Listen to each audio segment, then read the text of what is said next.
प्रश्नावली 7.1 का एक 5वां टाइप है जिसको समदूरस्थ पर आधारित प्रश्न कहते हैं। तो सबसे पहले हम लोग सीखेंगे कि समदूरस्थ है क्या।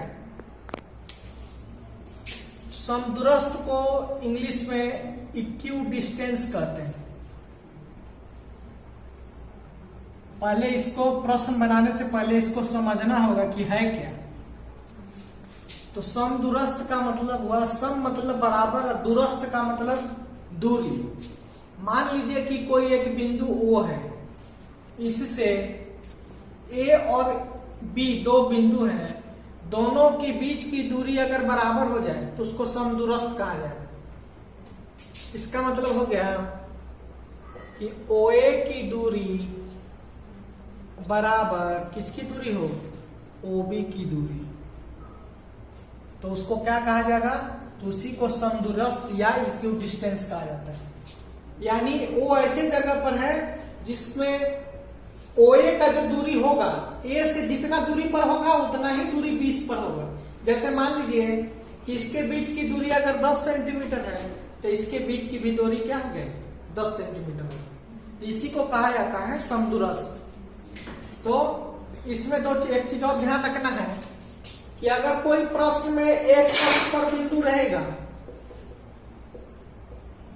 x अक्ष पर बिंदु रहेगा तो उसको हम लोग मानेंगे x, 0। अगर प्रश्न में y अक्ष पर बिंदु रहेगा तो उसको हम लोग मानेंगे 0, y। पहले भी हम लोग पढ़ चुके हैं, तो हम समदूरस्थ का आप लोग समझ के होंगे। अब हम लोग देखिए एक प्रश्न इसी पर बनाते हैं तो पता चलेगा। एक प्रश्न है, x अक्ष पर वह बिंदु ज्ञात करें जो 5, 4 तथा -2, 3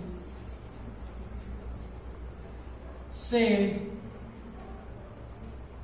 समदूरस्थ हो।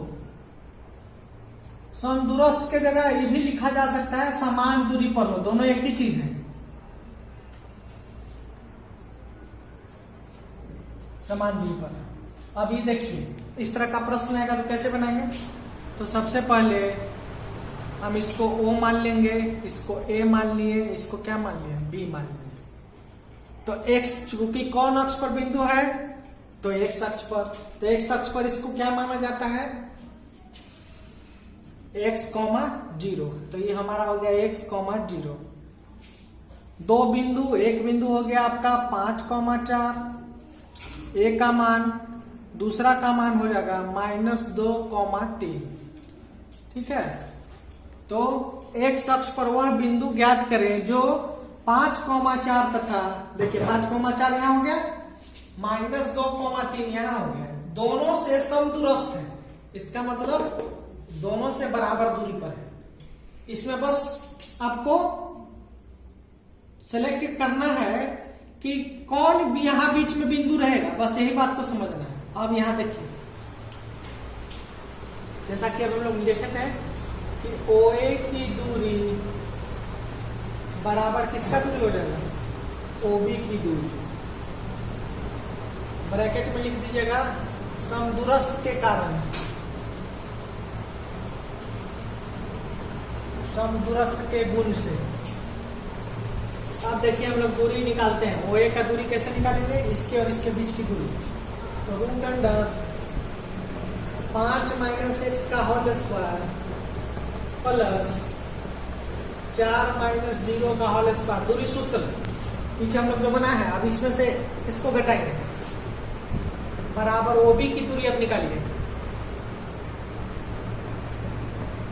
तो -2 - x का होल स्क्वायर प्लस 3 - 0 का होल स्क्वायर। अब इसको सॉल्व करना, दोनों तरफ रूट को पहले हटा देते हैं, इसको a + b के होल स्क्वायर पर तोड़ते हैं। तो 5 का स्क्वायर 25, x का स्क्वायर x स्क्वायर, फॉर्मूला में 2ab, यहाँ पर ध्यान देंगे चूंकि ए माइनस बी का होल स्क्वायर बराबर A square plus B square minus 2 भी होता है।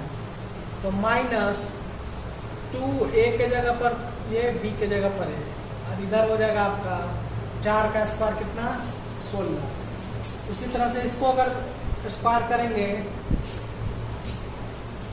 इसको स्क्वायर करेंगे तो क्या हो जाएगा, सब प्लस में हो जाएगा। तो 4 plus X square plus 4x plus ही हो गया 19। ये चूंकि दोनों माइनस में है तो दोनों का माइनस का स्क्वायर करेंगे तो दोनों सब प्लस हो जाएगा। इसको समझने के लिए ऐसे कर सकते हैं कि माइनस को कॉमन ले लेंगे तो 2 प्लस एक्स का क्या हो जाएगा होल स्क्वायर, और इसके बाद ये माइनस हो जाएगा प्लस। तो जो प्लस वाला सूत्र होगा वही इसका हो जाएगा। इसी को हमने 2 square plus X square plus 2 into x लिख दिया। इसी को मैंने यहाँ पे लिखा है।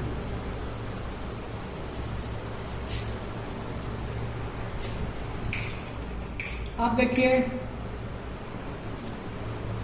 अब हम लोग जो एक है उसको काटते हैं दोनों तरफ। तो ये एक्स स्क्वायर इससे कट गया,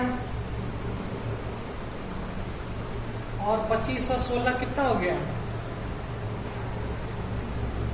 4 5 11 41 माइनस ये हो गया 10x।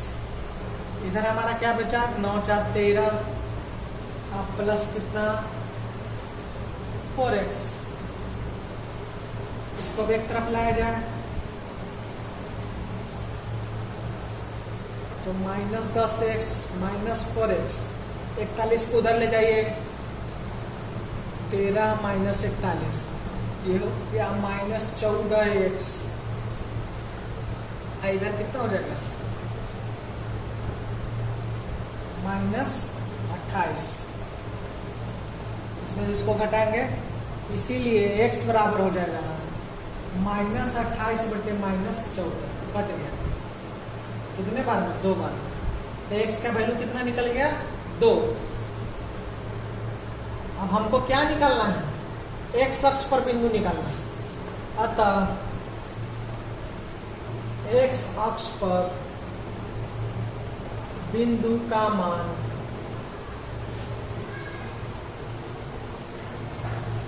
कितना होता है x, 0। तो x का मान मेरा कितना है 2। इसीलिए इस बिंदु का मान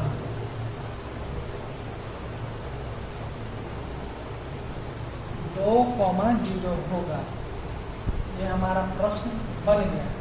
अब देखिए इससे कौन कौन आपका प्रश्न बनेगा। तो सबसे पहले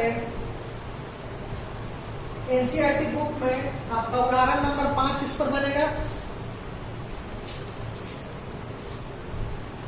इसके बाद प्रश्नावली का 7 से लेकर 10 तक बन जाएगा। एक और बात ध्यान रखेंगे कि उदाहरण नंबर 4 से ही उदाहरण नंबर 10 बनेगा।